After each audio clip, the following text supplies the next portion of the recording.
রাজধানীর উত্তরায় milestone school and কলেজের একটি ভবনে বিধ্বস্ত হয় বাংলাদেশ বিমান বাহিনীর একটি প্রশিক্ষণ বিমান।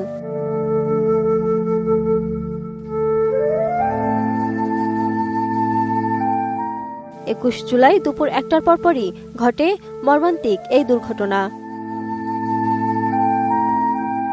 ঘটনাস্থলে উদ্ধার তৎপরতা চালাচ্ছে সেনাবাহিনী, ফায়ার সার্ভিস ও বিমান বাহিনীর সদস্যরা। ফায়ার সার্ভিসের 10টি ইউনিট কাজ করছে সেখানে। স্কুলের আশেপাশে সন্তানদের খোঁজে ভিড় করছেন স্কুল পড়ুয়া শিশুদের অভিভাবক, স্বজন ও উৎসুক জনতা। সবার চোখে মুখেই ভয়াবহ উদ্বেগ ও উৎকণ্ঠা। জানা গেছে, ঘটনার সময় মাইলস্টোন স্কুল ও কলেজে শ্রেণী কার্যক্রম ছিল শেষ পর্যায়ে। হঠাৎ বিকট শব্দে বিমানটি ভেঙে পড়লে শিক্ষার্থী ও স্থানীয়দের মধ্যে আতঙ্ক দেখা দেয়। অভিভাবকরা খবর পেয়ে ছুটে আসেন স্কুলে, অসহায় দৃষ্টিতে খুঁজতে থাকেন প্রিয় সন্তানদের।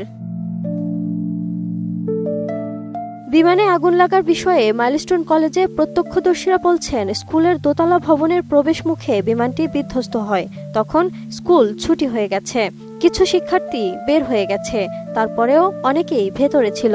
বিমানটি বিধ্বস্ত হওয়ার পরপরই আগুন ধরে যায়। মুহূর্তেই ধোঁয়ার কুণ্ডলী বের হতে থাকে। অন্ধকার হয়ে ওঠে চারপাশের এলাকা।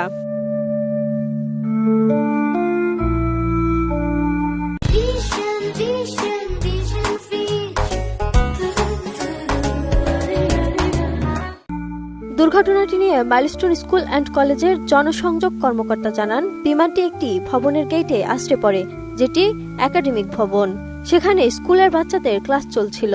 যেসব অভিভাবকদের একাধিক বাচ্চা স্কুলে পড়তো, তাদের কোনো এক সন্তানকে বের করে আনতে পারলেও সুস্থভাবে বের করে আনতে পারেননি অন্য আরেক সন্তানকে।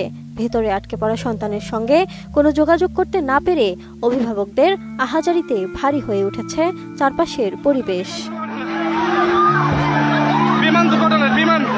ঘটনাস্থল থেকে ফেসবুকে প্রত্যক্ষদর্শীদের পোস্ট করা ভিডিওতে দেখা যায়, ভবন থেকে পোড়া শরীর নিয়ে দৌড়ে বের হচ্ছেন একের পর এক দগ্ধ শিক্ষার্থী ও অনেকেই। সেনাবাহিনীর গাড়িতে করে অনেককে উদ্ধার করে নিয়ে যেতেও দেখা গেছে। এদিকে জাতীয় বার্ন ও প্লাস্টিক সার্জারি ইনস্টিটিউটের আবাসিক সার্জন জানান, বিমান বিধ্বস্তের ঘটনায় নারী ও শিশুসহ অন্তত 27 জন দগ্ধ অবস্থায় তাদের কাছে চিকিৎসাধীন রয়েছে। তাদের মধ্যে বেশিরভাগই শিক্ষার্থী। সেখানে সবার অবস্থাই আশঙ্কাজনক বলেও জানান তিনি।